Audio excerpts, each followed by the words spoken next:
Conservative new media viewers, JLin fans around the world, Charlotte Hornets fans around the world, what's up? It's me, PFA, Paul F. Villarreal, the NBA expert, and we're here to discuss Charlotte's 129-128 double overtime victory tonight against the Sacramento Kings in Sacramento, California. With the victory, the Hornets improved to 22-23 on the season. So they're just one game under 500 now. And additionally, they have won 4 of their last 5 games. And you just can't say enough about this team. They're very undermanned right now, and they're just finding ways to win. And we'll discuss that in a second. First, let's do the woo. So we'll do the countdown to the woo. If you don't like loud noises, just skip this part of the video. 3, 2, 1. Woo! That was just an incredible win. The team won because they hung tough after a very difficult first quarter, which saw them down by 15 points. And then in the third quarter, they outscored the Kings by 14 points, 42-28, and a lot of that had to do with JLin, which we'll discuss in the quarter by quarter. Essentially, they started off the third quarter running everything through JLin, and it just worked incredibly well. They got down in the fourth quarter, I believe. Actually, they let the Kings back in, and I think they got down in both the overtime and the second overtime, but they just hung tough, and Troy Daniels hit a monster three-point shot at the end of the second overtime. Then they came down, did the Kings. Charlotte was able to get a defensive stop, grab the rebound, and that was it. And you could see how happy Steve Clifford was after this win. Like I said, this was an enormous victory just for the psyche of this team. Not only did they win, but they won on the road. And I actually think they won their last, maybe they won the last 2 road games. They won in Orlando, and then they won this game. So this team is, as I said, all kinds of guys are hurt right now.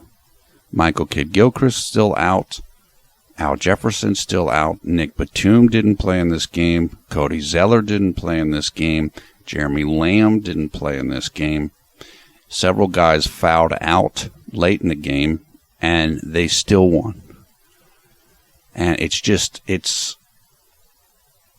incredible that sometimes when you go through the most adversity, that's when you can really shine. And that's what this team's starting to do.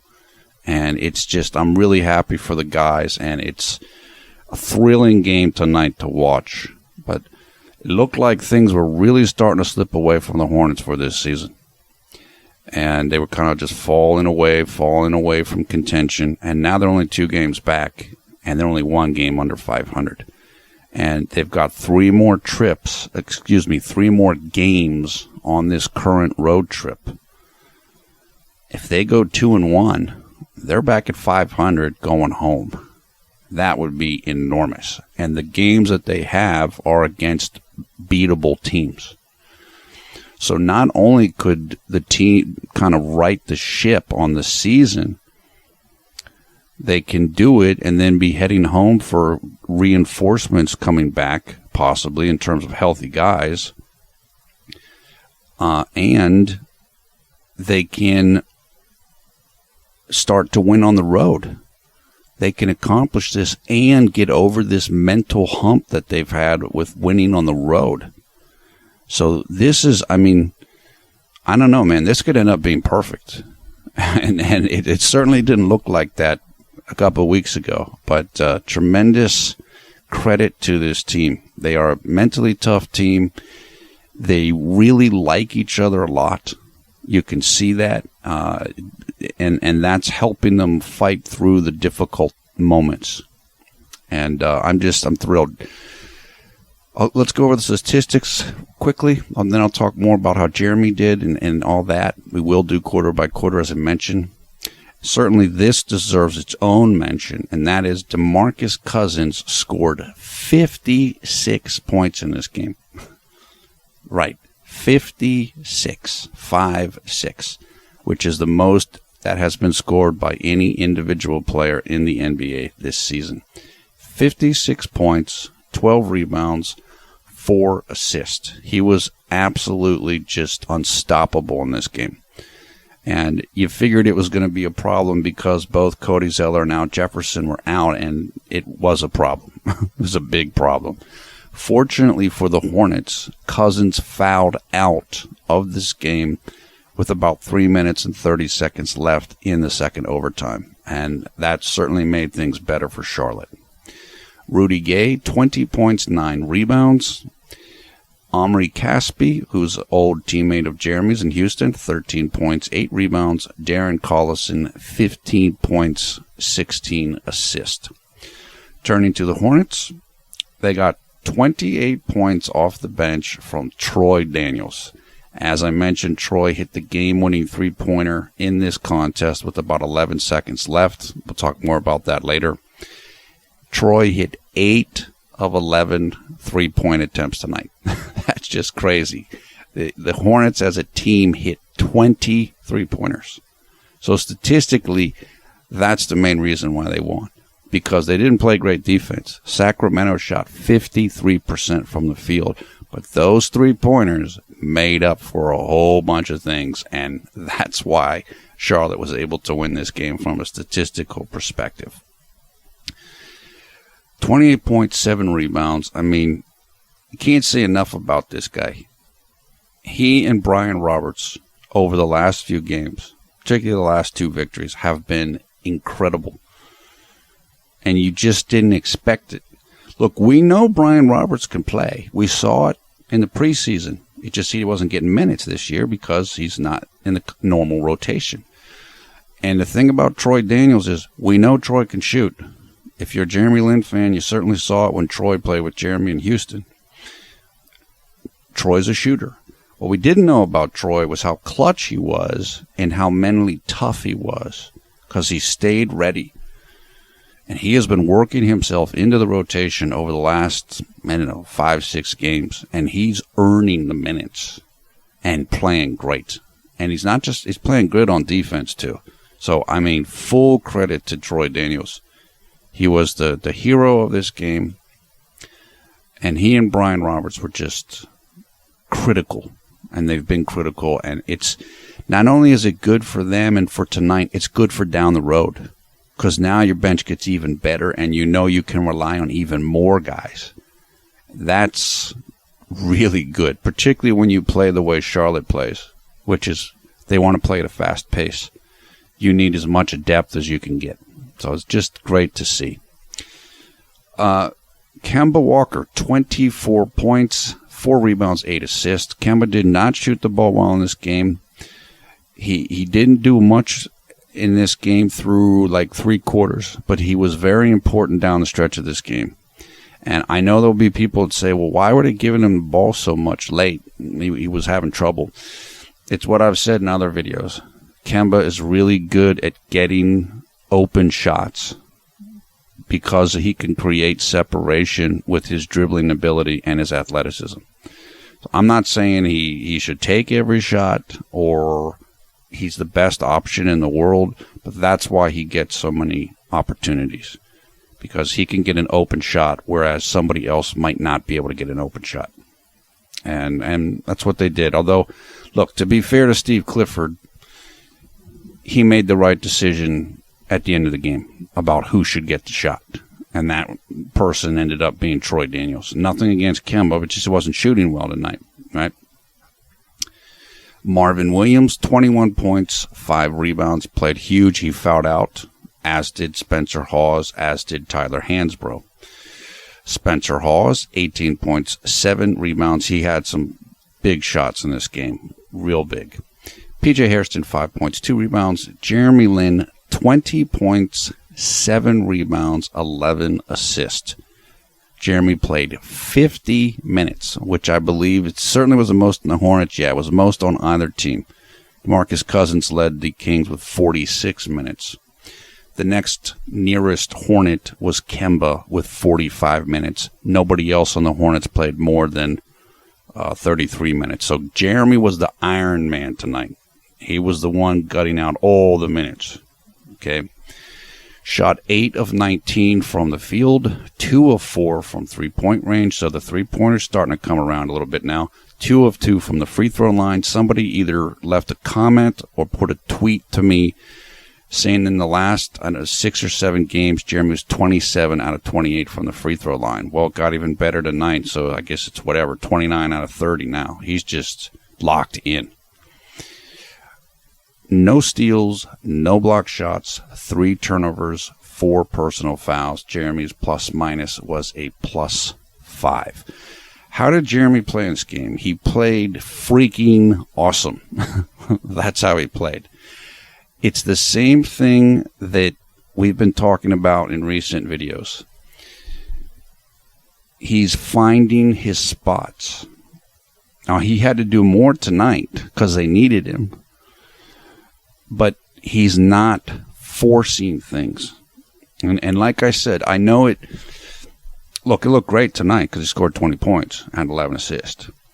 It's not always going to look great statistically.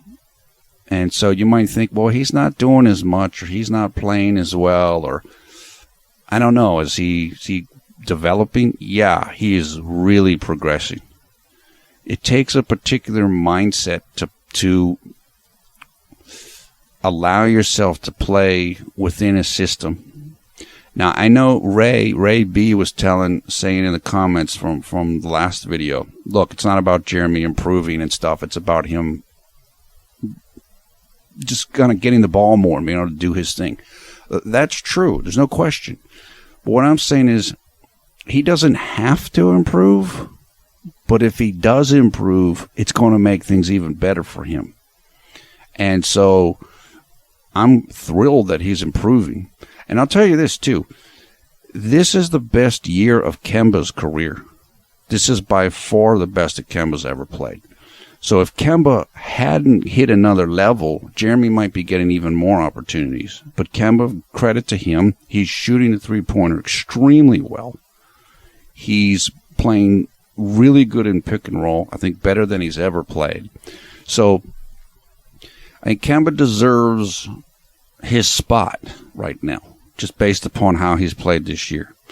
But I'm not even worried about Kemba versus Jeremy or any of that stuff. The truth is they play really well together. And Steve Clifford knows that.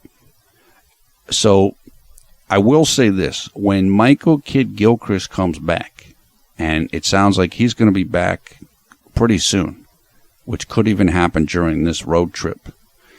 When Michael Kidd-Gilchrist comes back and Jeremy Lamb comes back, there's a chance. Forget about Jeremy Lin. When Kidd-Gilchrist comes back, there's definitely a chance that Jeremy's minutes are going to go down because Michael Kidd-Gilchrist is a perimeter player, although he's capable of playing power forward. That means you're probably going to see Nick Batum more at shooting guard then, which means it's going to be fewer minutes for the perimeter players. So the guy that's going to get bumped there is going to be Jeremy. And I'm just saying that to prepare people for this.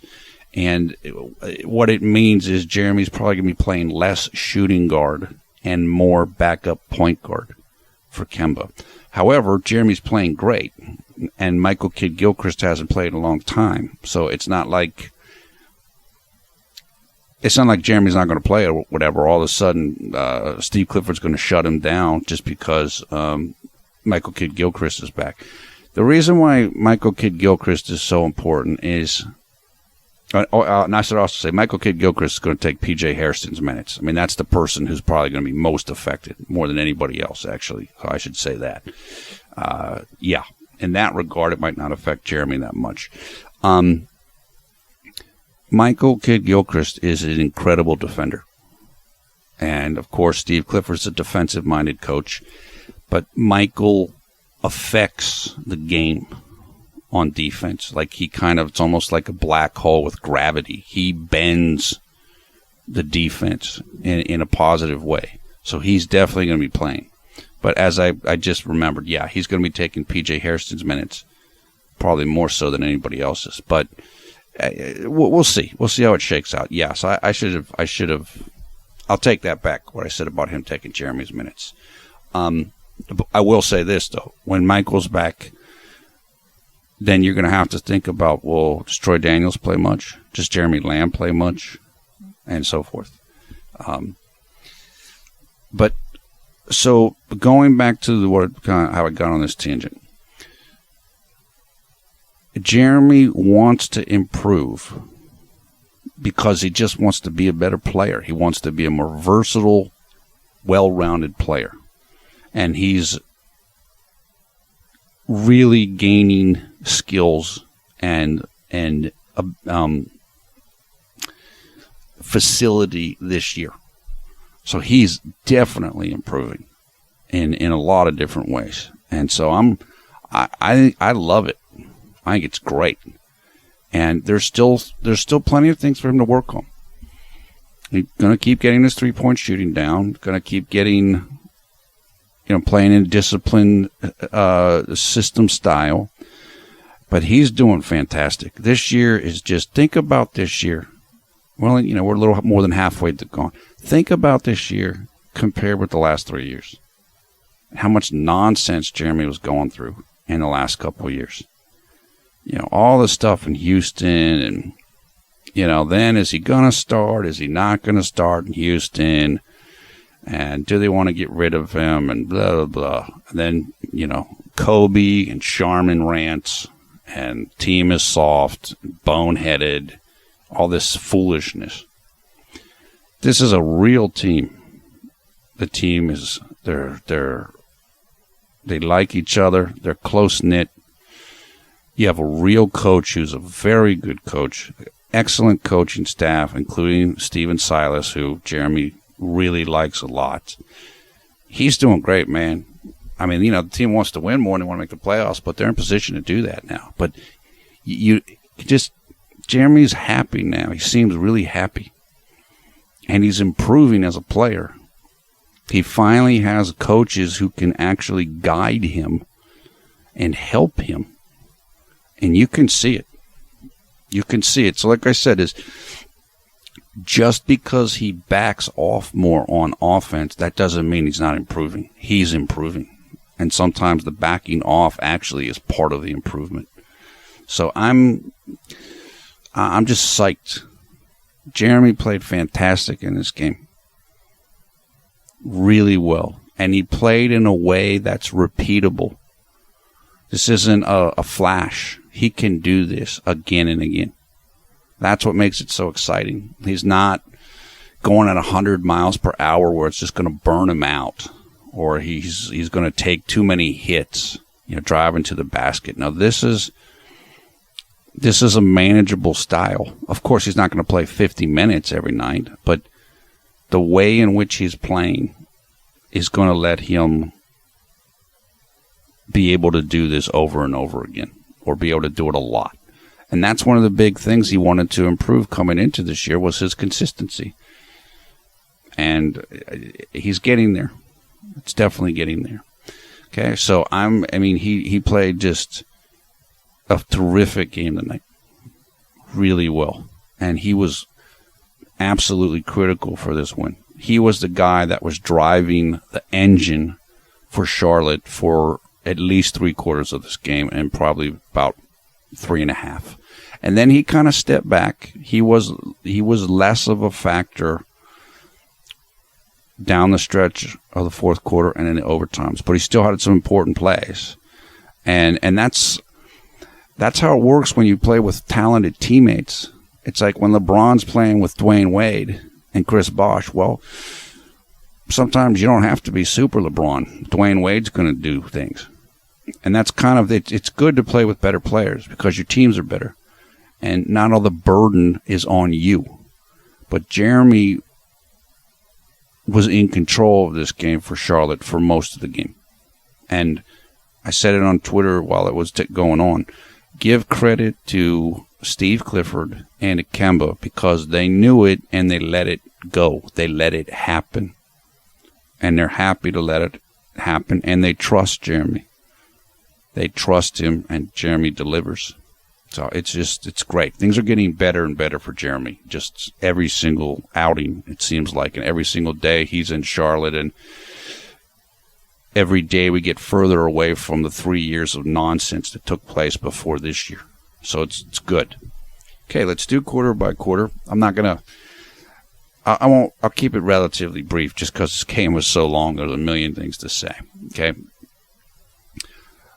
Jeremy started the game, so this was his 9th start of the season. Again, filling in for the injured Nick Batum. If Nick's out, Jeremy's going to start. At least that's how it was when Michael Kidd-Gilchrist isn't playing. And it was said during this game that Michael Kidd-Gilchrist could be back during this road trip, which is incredible. For him to have the shoulder surgery that he had and be able to maybe be back in 4 months, that's really incredible. Okay, going on to, now let's start early in the first.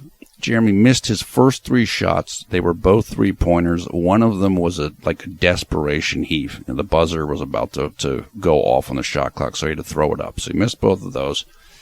Then moving on in the middle of the first, he got a nice layup in transition off of a steal. Somebody stole it on Charlotte, passed it ahead. Jeremy got it, or I think Jeremy just ended up with it rather than getting it passed to him. And he just took it right down the court, got it. Good shot. Then he missed his 3rd shot of the game. It was kind of it was a long 2 from about 50 degrees right of the top of the arc. So just a little bit off. So he wasn't totally locked in early on his shooting. Then he had another miss, I believe. I don't have it written down. Then, and this was a really interesting moment. If you watch the game, they mentioned this, and they might mention it in the write-ups as well of the game. Late in the first, Jeremy drove to the basket, and it looked like he got hit by DeMarcus Cousins and should have gotten a foul. When you look at the replay, it actually didn't look like a foul. Or Jeremy actually kind of cleared out a little bit with his left arm, kind of pushed Cousins with his left arm. But when you saw it in real time, it definitely looked like a foul, and particularly since Jeremy ended up on the floor. And after that play, Steve Clifford got a technical foul because he was arguing with the officials. And at this point in time, Sacramento was out to a big lead. They were up by 10 points already. And Charlotte had no energy. And so sometimes what you will see in games is you'll see a coach get a technical foul to try to pump up his team, okay? Try to energize or pump up his team. I don't know if that's what Steve Clifford was doing here. He might have just been trying to protect Jeremy or stand up for Jeremy because Jeremy does get hit a lot and doesn't get foul calls. But whatever it was, it worked. And the announcers mentioned it repeatedly. And so it's like things kind of turned after that. So you give credit to Steve Clifford, and obviously you give credit to Jeremy because he was attacking. Even though the team was down, he was trying to make something happen. And that's definitely a good thing to see. There were several members of Jeremy-only Lynn Garden sitting behind the Charlotte bench. And I should mention that. A couple of them actually look recognizable. Somebody said that they noticed Jeremy's mom at the game. I did not see his mother at the game. That doesn't mean she wasn't there. I just didn't see her. But there were definitely 3 or 4 people with Jeremy Lin only Garden signs sitting behind the Charlotte bench. So that was definitely cool to see. That's very nice to see that they're out supporting Jeremy and the team. Okay, so as we headed then into the end of the first quarter, 31-16 to Sacramento. Charlotte shot 17% in the first quarter, 4 of 24. They just couldn't hit anything. They couldn't hit a shot, even though some of the shots were pretty wide open. They just wasn't happening for them. Fortunately, they didn't quit, and they were going to come back here and make it a lot closer. Okay, starting in the second quarter, Jeremy was back in the game. He came out, I should have said, he came out with 3 minutes and 40 seconds left in the first quarter. He came out of the game right after he got that play where there was no foul called, and Clifford got the technical foul. Right after that, Jeremy came out, maybe to get a rest because he went down pretty hard. But he was back in for the start of the second quarter. Then he made he started a sequence. He had basically a hockey assist where he started a sequence that ended up with Troy Daniels hitting a 3-point shot. Later on, early in the second, Jeremy did his move where he drove to the lane, stopped dribbling, pivoted around, and shot a fadeaway jump shot, which went in. Then he hit a 3-pointer, which I did not see. I can't tell you exactly where it was from, or it was off the dribble, catch and shoot, because I missed it. I was taking notes. But he made a 3-pointer. That cut the lead down to 37-30. So Charlotte was on the comeback trail here. Okay. Then Jeremy had another scoring play. It was his fourth score of the game. He was driving from right side of the court over to the left side. He came underneath the basket, underneath the rim, and finished on the left-hand side of the basket with a reverse layup, which was just super sweet. It was a really nice play. That forced the Sacramento timeout and made Sacramento's lead smaller, cut it down to 37-32. So that 15-point lead was now down to 5 points, and Jeremy was having a whole bunch to do with that. He was certainly Charlotte's leading scorer at that time, virtually certain of that. Okay. Somebody said on Twitter at this time that Jeremy's getting better at shaking off bad starts, and I agree with that. He is getting better at that. And that's part of what playing within a system will let you do. Okay, you know, you don't have it right now, so what? Keep shooting, keep moving, keep playing. If you're going within a system, or if you don't have to worry about everything and you're not looking over your shoulder constantly, you can shoot your way out of a little mini slump to start the game. Jeremy began this game shooting 1 of 5 from the field. If he's playing in Houston or whatever, maybe he doesn't keep shooting. Maybe whatever. Maybe McHale pulls him or something like that. Or Byron Scott puts in Head of the Snake for him or something like this. But that didn't happen tonight. And when you know you're going to get minutes, when your teammates trust you, when you're confident in the offense you're running, then you just keep moving, and pretty soon the shots will start falling, and that's what happened to Jeremy tonight. And I do think that I think he has grown from being in this environment, from being in a better system, and I'm talking about better offense, from knowing his role, from knowing that that the coaches trust him and he trusts the coaches.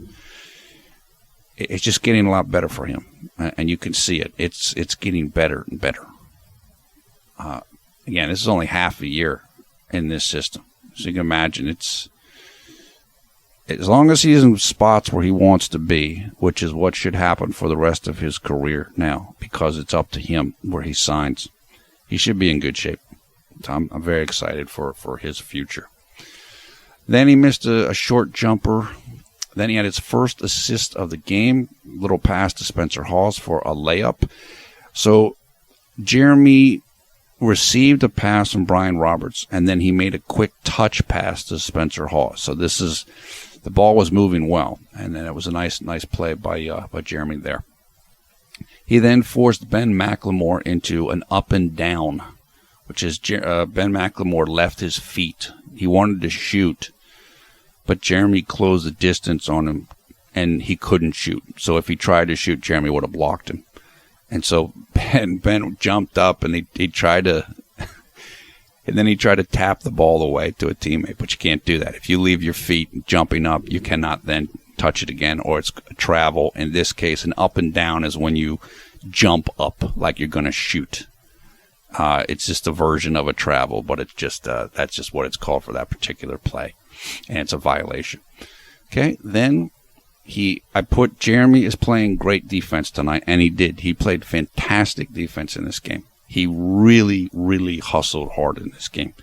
And remember, he played 50 minutes. I'm not saying he was perfect, but he was aggressive.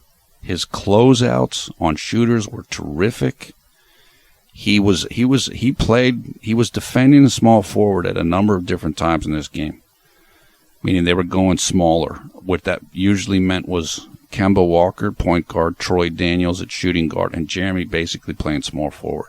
That meant he had to guard Omri Caspi, who's a lot taller. He had to guard Rudy Gay, and he did a really good job of it.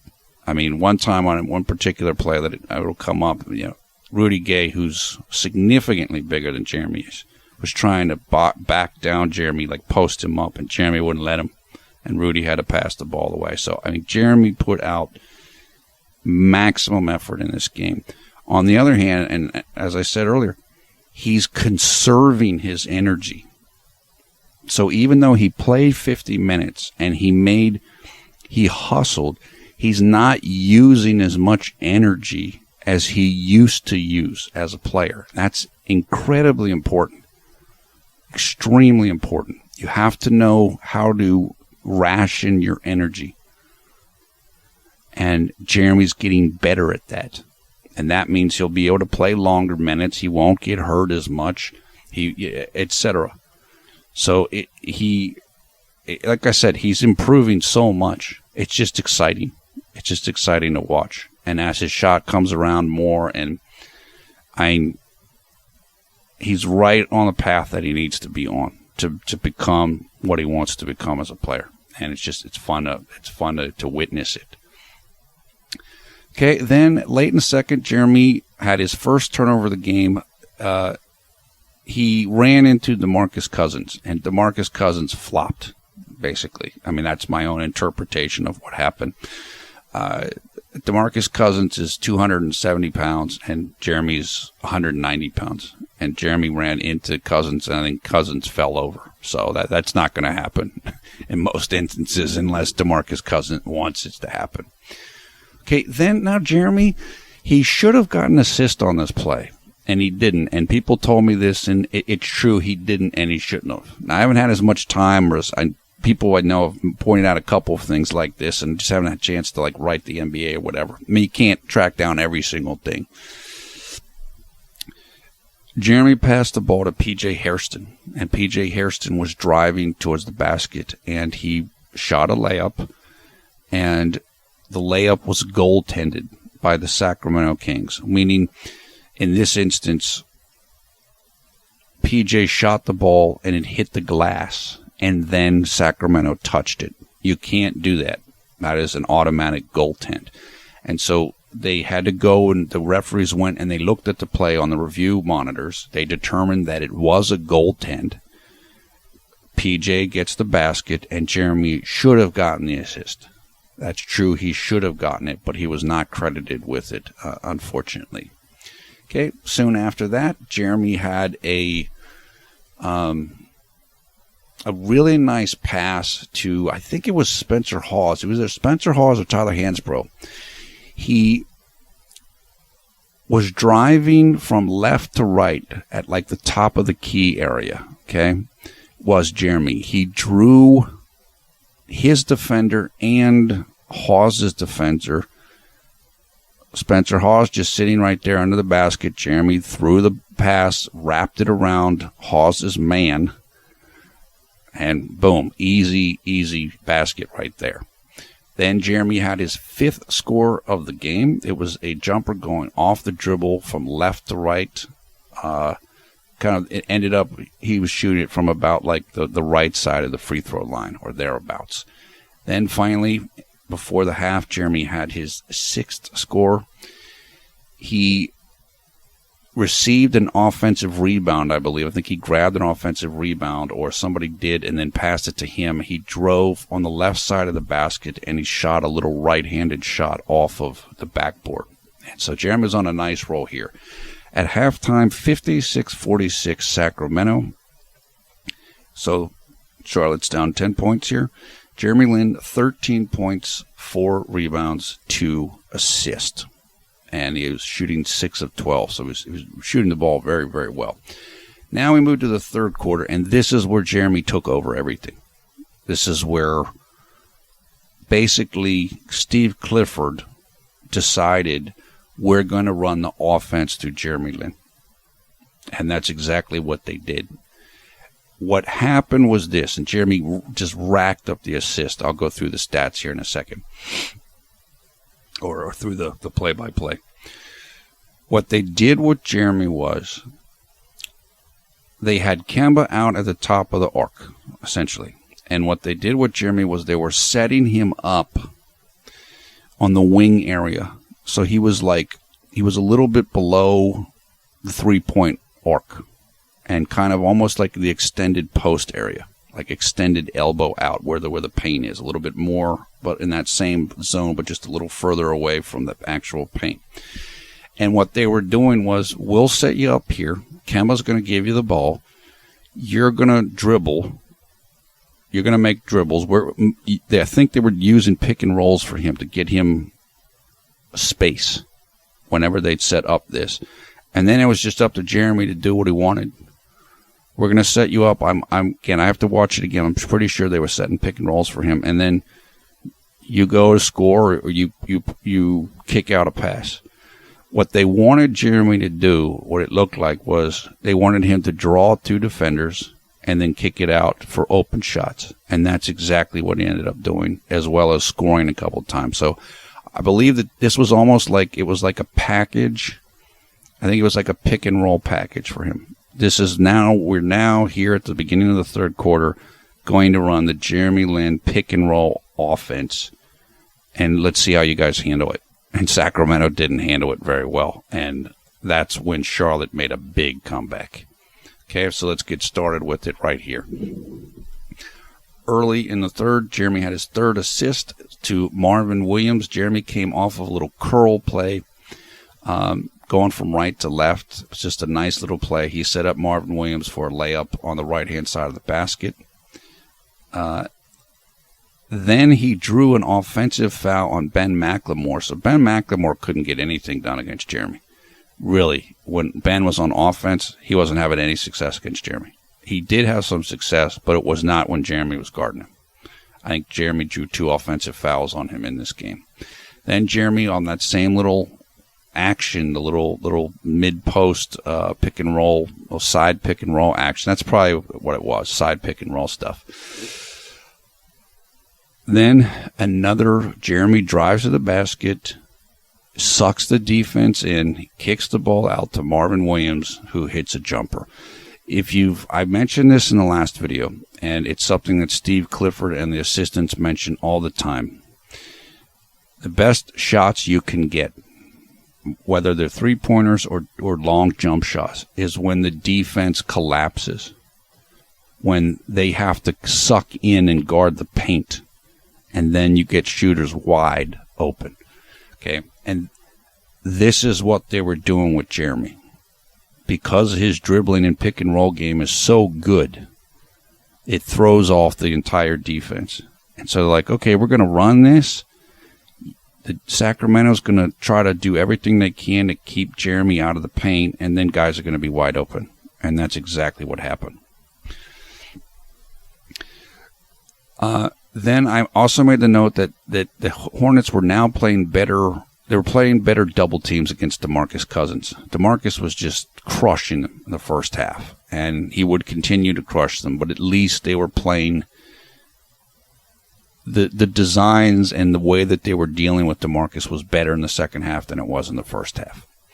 Then Jeremy had his fifth assist of the game. This one was the Spencer Hawes. It was like a short little layup that Spencer ended up getting. And I just put the note, Charlotte is using Jeremy in actions now to get open shots, and it's working great. So they just kept running these little plays. One would be on the left side, one would be on the right side. Again, I think there were side pick and rolls, and Sacramento just couldn't stop it, essentially. So they just kept running it. Then Jeremy had his 6th assist. This one was to a P.J. Hairston-made three-pointer. At this point in time, after Jeremy had gotten 3 assists very quickly, then Sacramento started to give him more attention. They started trying to double team him and really slow him down, but it still wasn't working. It still hadn't started to work yet, okay? And then Jeremy made another hockey assist play where he passed the ball to Kemba, who then passed the ball to Spencer Hawes, who scored, and that made the score in the game 62-62. So at the start of this third quarter here, Charlotte was outscoring Sacramento 16-6, and it was all JLin offense. It was all this JLin side pick and roll package, or yeah, essentially that's what it seemed like it was. Okay. Soon after, Jeremy was fouled on the drive. He did not get shots because he was looking to pass. After that, he then had a three-pointer made on a catch-and-shoot play. I don't remember where he was at on the court. And then he started bobbing his head like, yeah, I'm grooving, I'm rolling. That made the score 65-64 to Charlotte. So playing this Jeremy ball, now Charlotte had gone from a 10-point deficit to a 1-point lead. And it was going to increase even more. Okay? Then he had his 7th assist of the game and the 5th assist since the start of the third quarter for a Spencer Hawes made three-pointer. And there was maybe like 7.5 minutes left in the third quarter. So this was just super Jeremy ball. And hitting open guys and guys hitting shots. In this instance, Spencer Hawes, and before that, Marvin Williams. Spencer Hawes hits a three, 68-67. Charlotte, then Spencer Hawes hit another three, 71-67 for Charlotte. Now, at this point in time, once they got that lead, they got the lead to about, again, 1 to 3 or 4 points. At that point in time, then Kemba started to get more involved in the offense again. And I'm sure that Steve Clifford must have told him to do that. It's kind of like, okay, we ran this stuff. Now they're looking for it, even though they're having trouble stopping it. Now let's diversify it a little bit. Let's let Kemba start doing some things. And he started to do it, and that's kind of when we went away from full JLin offense. But during that sequence, it's obvious what Jeremy can do and what he's capable of doing if you let him control the show. So, yeah, he's there. He's playing with Kemba. Kemba's a starter. Kemba's a point guard. You can't really play Kemba at shooting guard, even though his style was like that in some ways. What's great about this, though, and just like great about the last game, is, trust me, if JLin moves on this summer upcoming, he and his agent can show everybody, oh, yeah, did you see this? Did you see this little part of the game where all we did was pick and roll and we basically destroyed Sacramento? People know what he can do. And he's going to have plenty of opportunities, I'm sure, if he wants to go somewhere and do it. So I'm not, like I said, I'm not worried about it. I think he's playing great, and I'm just happy for him, and I'm happy for the team. Okay?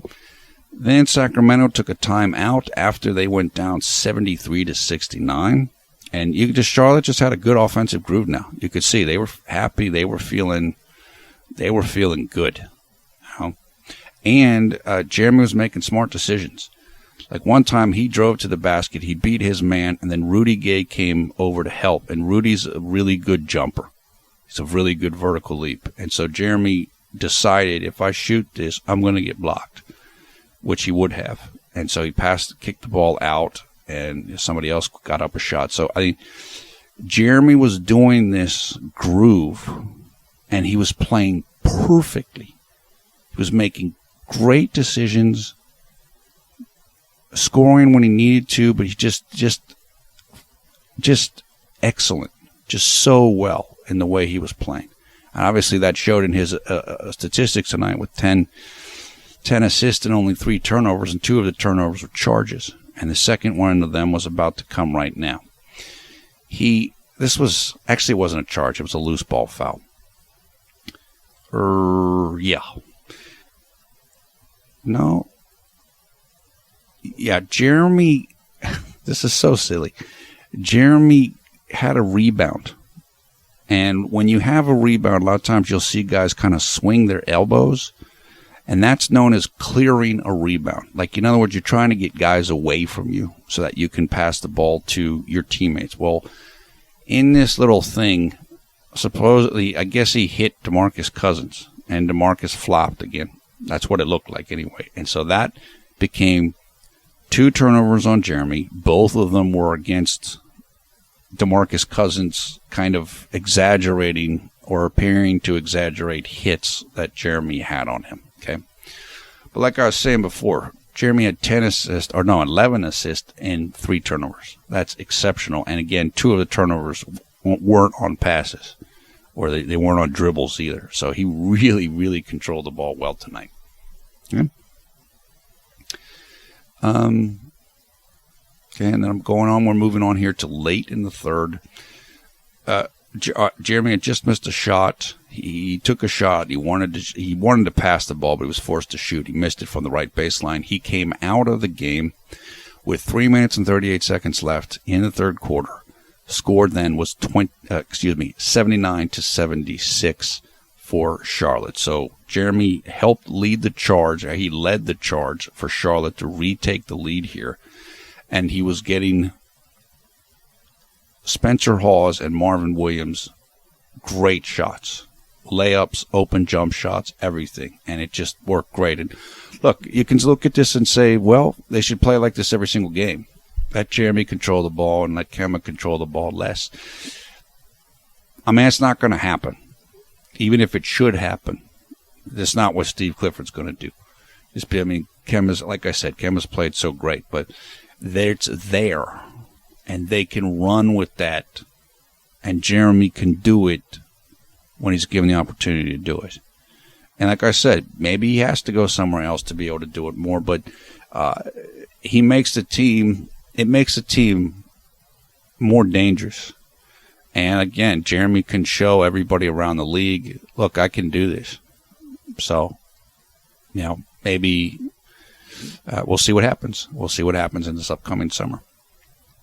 At the end of 3 quarters, Charlotte 88-84 with the lead. Jeremy had 16 points, 5 rebounds, and 7 assists. And now he was shooting 7 of 14. So I said through the end of the first quarter, he was 1 of 5. Like 20%. Now he was at 50%. You just keep shooting, work within the system, and keep going and keep shooting. That's what he did.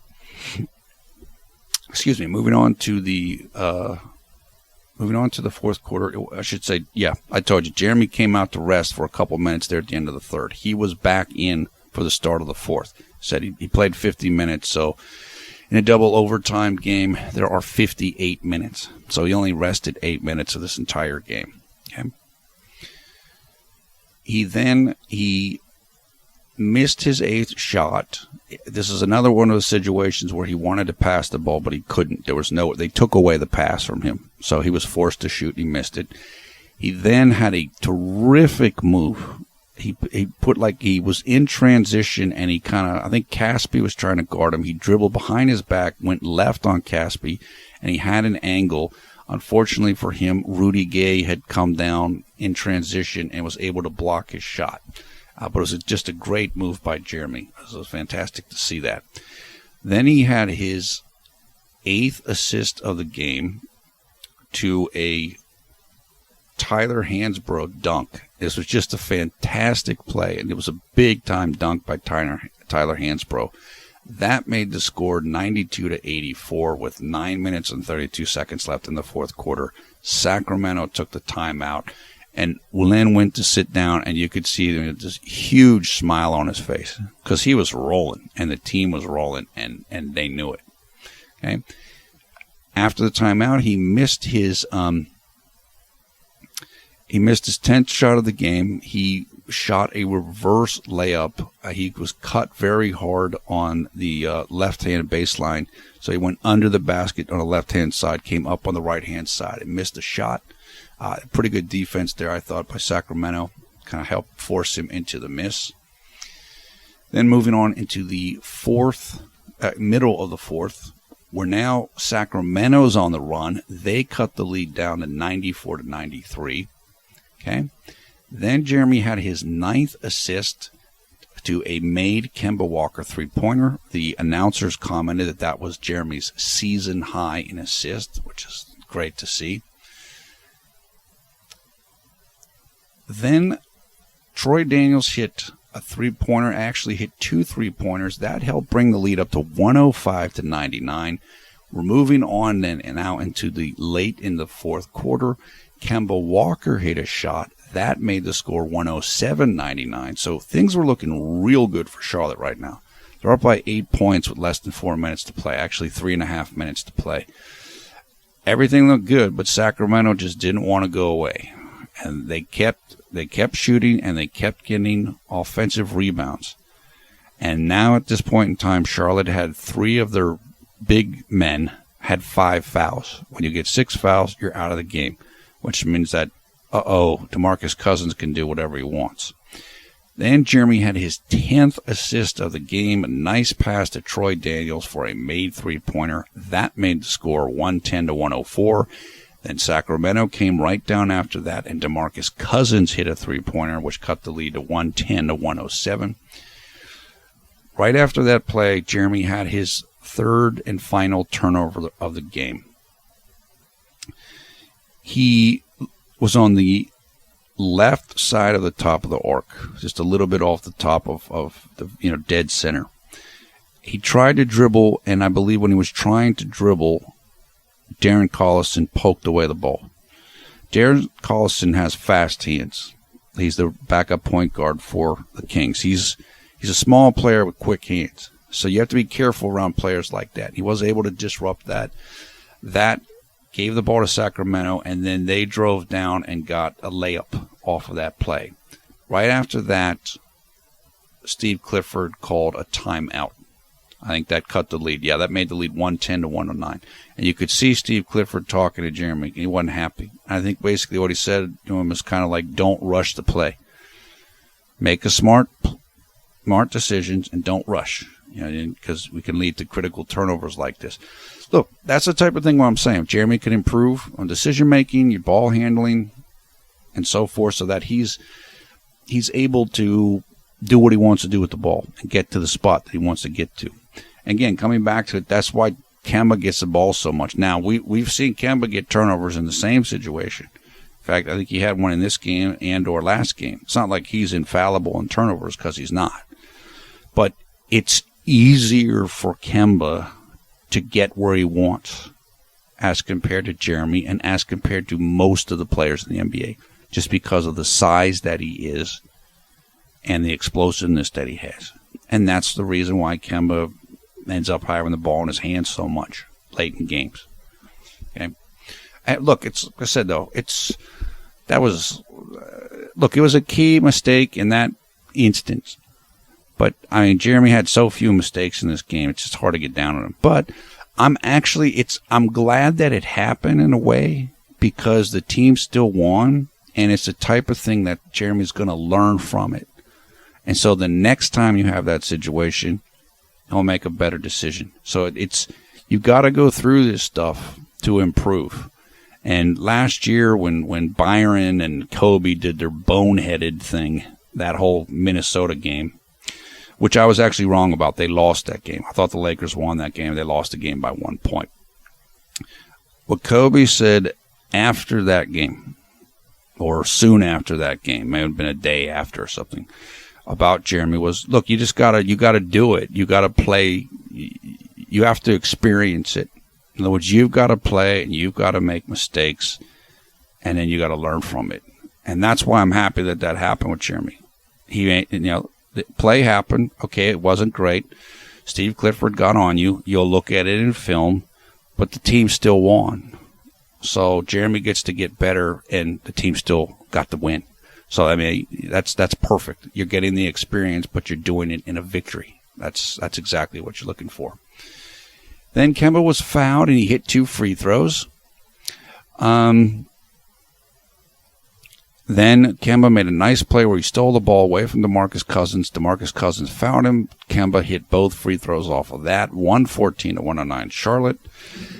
1 minute and 4 seconds left. So you're up by 5 points with 64 seconds left. Looks real good for Sacramento. Looked real good for Charlotte. Then DeMarcus Cousins scored. Kemba missed a fadeaway jump shot. Rudy Gay got a tip in. That made the score 114 to 113. Charlotte with 28 seconds left. Charlotte took a timeout. And then, as I mentioned before, Kemba got a turnover. And this is a situation where he dribbled the ball off his leg with 8 seconds left. So, it doesn't always work with Kemba having the ball in his hands. And the more that it doesn't work for Kemba and it does work for Jeremy, the more Jeremy's going to get the ball in his hands, because Steve Clifford's going to go with what he sees. He's going to go with what he knows. But again, I don't want to root against Kemba. I like Kemba, and Kemba likes Jeremy. And like I said, Kemba's having a great year, and Jeremy's having a good year. So hopefully they just both keep playing well. Jeremy's going to get his chances. Look, Clifford's giving him chances, right? And Jeremy's doing great with it. So I think everything's working out pretty well. Okay. Then DeMarcus Cousins was fouled. He made both free throws. That made the score 115 to 114. And we're now 5 seconds left in the game. Charlotte took the timeout. They had the ball. Kemba drove to the basket and was fouled with 1 second left. Sacramento was out of timeout. So if he hit them both, that's it. Game over. That's it. Kemba made the first field goal, free throw, and missed the second one. And then basically that was the end of regulation. So we went on into overtime. Same lineup, I believe, to start the overtime. Certainly Jeremy and Kemba were still both on the floor. Then Jeremy went to the basket, was fouled, but was not shooting, so he got no shots. Then he hit a little fade array, kind of like the right side of the top of the key. That made the score 117 to 115 Charlotte.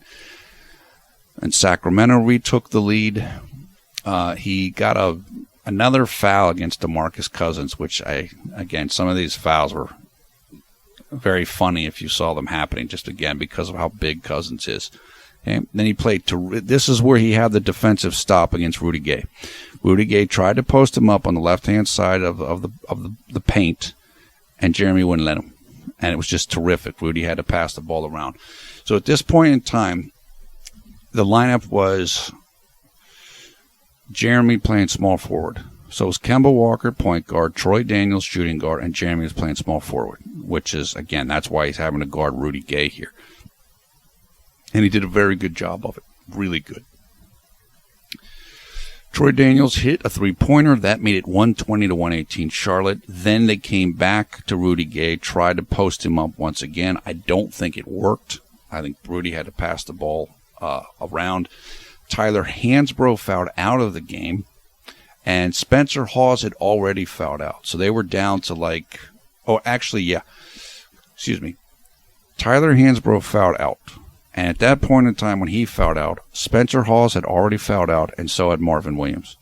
So the only person left to guard DeMarcus Cousins was Frank Kaminsky.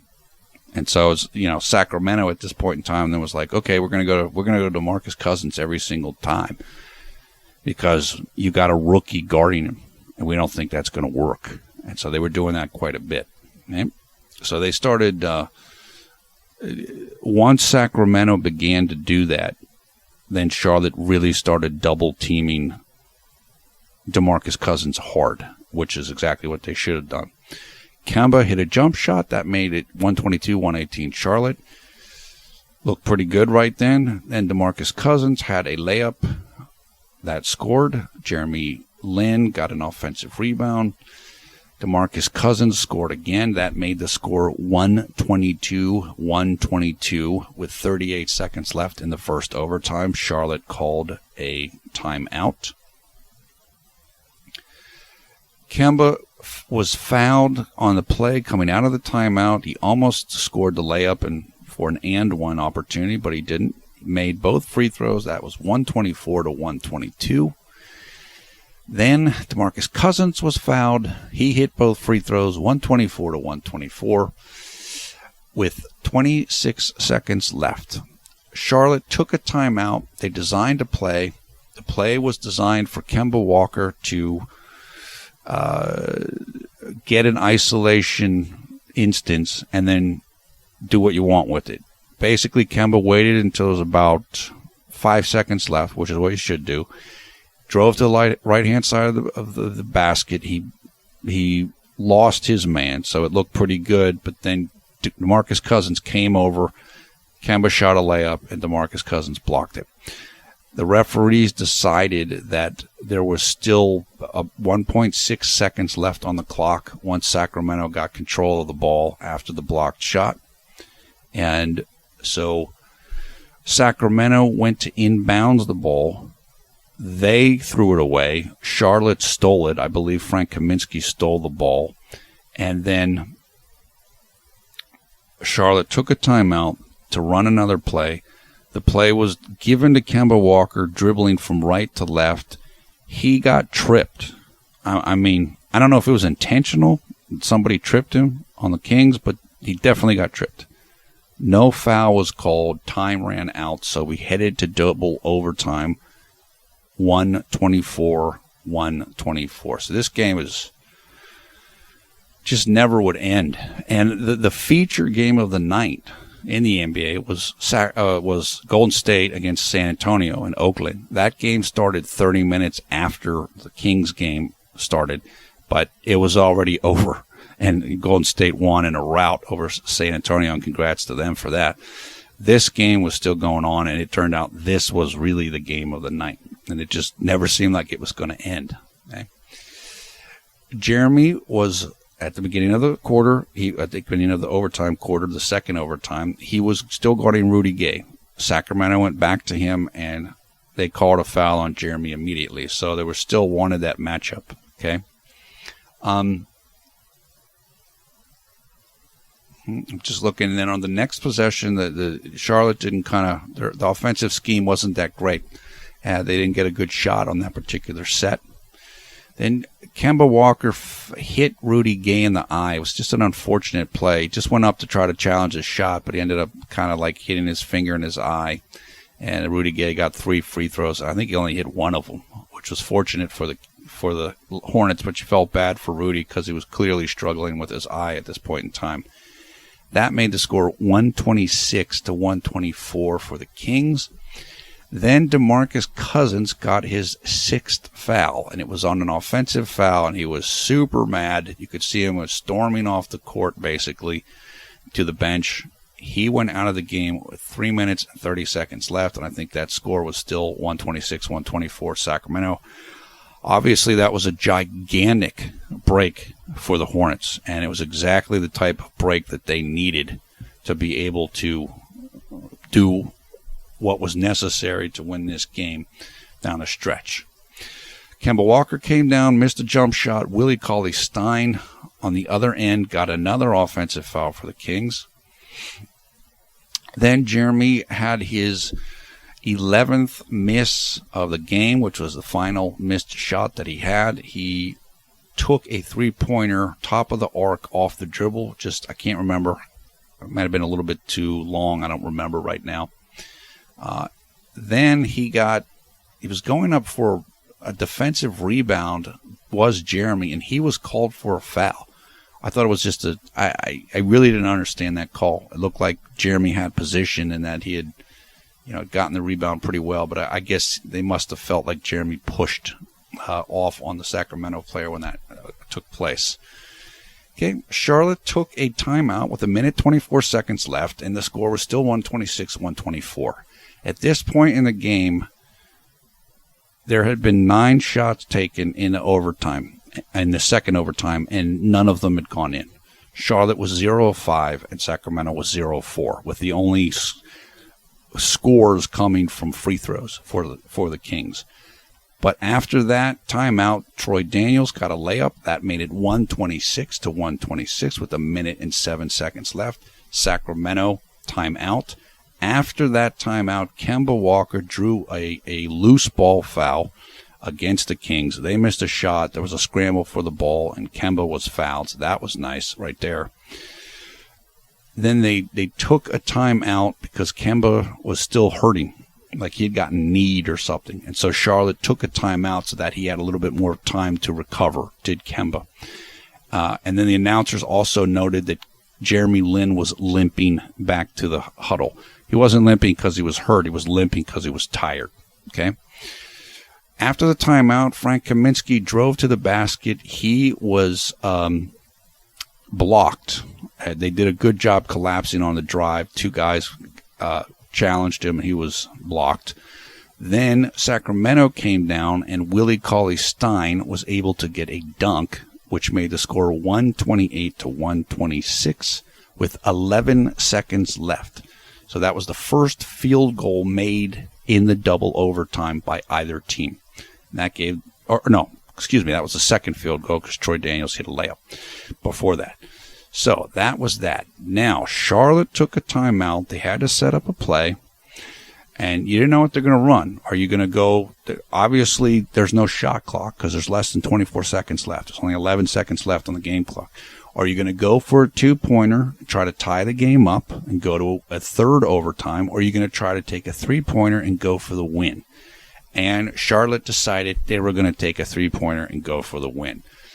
Jeremy was inbounding the basketball, and first Kemba Walker flashed up to the top of the arc like the play was for him, but it wasn't. It was a decoy. He came back down. Troy Daniels flashed up to the top of the arc, probably about 3 feet behind the top of the arc, maybe 5 degrees right of the top of the arc. Caught the ball, turned to the basket, boom, and just released it and drilled it. And it was a great shot and a great play. That was the 11th assist of the game for JLin, and it was a 28th point for Troy Daniels in the game. 9 seconds left. Sacramento took a timeout, and Charlotte's guys are going crazy for sure. Then Sacramento came out of the timeout. They got a shot, but they missed it. Hornets got the rebound, and the Hornets win at after that tremendous double overtime contest. The thing that was so great about the Troy Daniels three-pointer was nobody thought it was going to happen. Like, Sacramento didn't think that the play was going to be run for Troy Daniels, so they weren't ready for it. Like, the guy was playing defense. He got pretty good defensive position, but they didn't really think Troy was going to take the shot, because not only did they not expect him to take it, he was 3 feet behind the three-point line when he took it. So he pretty much got a clean look, and he drilled it. So credit to Steve Clifford for drawing up that play, and certainly credit to Troy Daniels for hitting it. So, look, this was a fantastic game. It was fun. I don't care who you were rooting for. This was an enjoyable game. It was back and forth. A lot of good offense, a lot of scoring. Guys played very hard, and it was fun to watch. It was fun. Thank goodness that the Hornets won. It would have been a lot less fun. But even for the Kings, they played very hard. They came back when they were down. They didn't give up. Neither team gave up. Hornets didn't give up early. Kings didn't give up late. And it was a great game. It was just a tremendous amount of fun to watch this game. And I'm certainly glad that Charlotte ended up with the victory. Look, just wrapping up here with Jeremy. Huge game tonight, obviously. He got a double-double, but 20 and 10 night, which is star statistics. He's just playing so well. And like I said, the actual mistakes that he made in this game were so few. And that one late turnover, okay, that's about it. He really didn't do much else wrong in this game. And his confidence is going to be gaining. The team's confidence in him, the coaching staff's confidence in him. I couldn't be any happier. I'm just thrilled with his individual progress and performance right now in the season. Sure, we want him to shoot three-pointers better. Well, he's already starting to shoot three-pointers better. So there's really, there's nothing to say. He's playing terrific basketball, and I think he's having fun. I think he likes the situation, and he's improving. He's definitely improving as a player. And if you're a player and you have that type of circumstance, you enjoy your teammates, you enjoy the city, you enjoy your coaches, and you're improving, you're learning, somebody's helping you, you've got to be happy. That's the one thing I will say. If Charlotte's totally healthy, then, Jeremy's probably not going to get the kind of minutes that he wants, like next year. But because he respects the coaches so much, because he likes the teammates so much, if he does end up staying, if he decides to stay, and of course there's a whole bunch of variables involved. Look, Nick Batum might leave. That would certainly change things in terms of Jeremy's potential playing time next season. I could see him staying because it's such a good situation. And he knows he's going to get good coaching if he stays there with Clifford and with Steven Silas. He knows he's going to be able to improve as a player because he's clearly improving now. And he can improve his defense. He can improve everything. So it'll be interesting. But, look, we don't have to think about that right now. We still got whatever it is, 37 games left this year. But I'm just so happy for him. And I'm happy for the team. The team they're starting to find a groove again. And they needed it. And if they can continue to win on the road, then you're really going to have something. Because now things are setting up extremely well for them. Look, the East is tough this year. It is really tough. I mean, there are 8 teams that could get in ahead of Charlotte that are pretty good.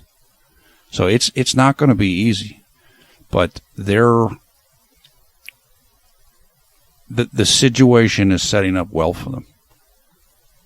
It's really setting up well for them. And if they are able to finish out this road trip in the way that they want, then it's going to get even better. So I'm very happy. I mean, things have turned around for the team quick. And look, that's the way the NBA is. There's a lot of games, so things can change very rapidly. Let's talk about the next game. That game will be taking place 2 days from now on Wednesday, January 27th here in the United States, 9 p.m. Eastern Time, against the Utah Jazz in Salt Lake City, Utah. That means the game will take place on Thursday, January 28th at 10 a.m. in Taipei, Taiwan, and throughout China. We've played Utah before. What was the last time we played them? Was a double overtime game about a week ago or 10 days ago. We know what they are. They're a good team. It's going to be tough. Playing in Utah, I think there's some altitude involved there, although I don't think it's the same type of thing as playing in Denver. It's not going to be an easy game. Team's got to rest up after this. But what I like is Charlotte is going in there with confidence. They're going in there with confidence. They have won their last 2 road games. I'm looking at it right now. So they have to be feeling good. They have to be feeling good about the way they performed tonight. They have to be feeling good about guys contributing that they didn't expect, like Brian Roberts and Troy Daniels. They have to be feeling good because Michael Kidd-Gilchrist is right on the horizon. I mean, Michael was there. He's at the games. He's talking. He's involved. You can see he is very much wanting to come back. He's eager to come back. And as I mentioned with Michael, not only is he a great defender, he's a great defensive leader. He will help your defense by communication and calling out things. So this is just a very good scenario for the Hornets, and it's going to get even better if they can win that game against Utah. The word from today was that Jeremy Lamb and Nick Batum, they're improving. We'll see if they're able to play on Wednesday. Hopefully they will be able to play. That would make things even better because I like I said, this team I'm sure they can feel it now. They really have had a bad slump, and now they're starting to come out of it. And it's like, yeah, we're only one game under 500 now. Let's do this. Let's get this set right now. And then we can just kind of, we can go right into what we want. We can start basically the second half of the season running downhill because we're going to be getting guys back soon. And it's great. It's good to see. Okay. Thumbs up, thumbs down. Your comments below. I want to thank Gary Chen for the artwork you're looking at right now. Gary is an artist and blogger in Taiwan. He is also a member of the JLin Garden group, which I said referenced earlier in this video because several of the members were at the game tonight with their very characteristic JLin signs behind the Charlotte bench, sitting almost directly behind the bench. Great to see that. And you can learn more about Gary and the JLin Garden if you look at the information in the video description below the video player for them. Also in the video description, you'll find highlights, stuff, package information for this game. Finally, there you'll find information how you can come and join the Conservative New Media Facebook group and how you can come and follow us on Twitter. We love talking to people during the games there. So hopefully you can come and join in on that as well. Once again, I am PFV Paul F. Villarreal, the NBA expert. Thanks a lot for watching Conservative New Media. We strive to be the #1 JLin YouTube fan channel. Just a fantastic win. This was just so much fun tonight. I mean, it really, really was. And I can't wait till Wednesday. I like the direction the team is going in. I love the way guys are stepping up. The vibe is good. Really, really good. And I am eager to see this team take the court again on Wednesday and go for another win. The quest for 500 on Wednesday. We get that, man. We are in good shape. We are in good shape. Like I said, there are, after the Utah game, I think it's the other two road games are Portland and Lakers. Very winnable games.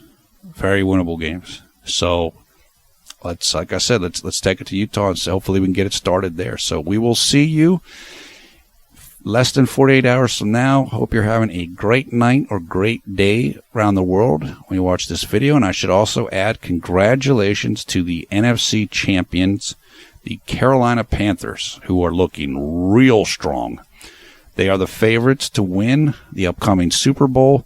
And congratulations to them and all their fans throughout the Carolinas. I'm real happy for Cam and the guys, and I think there's a good chance that on February 7th, Carolina's going to be hoisting the Super Bowl trophy, but we will stay tuned for that. We don't want to count the chickens before they hatch.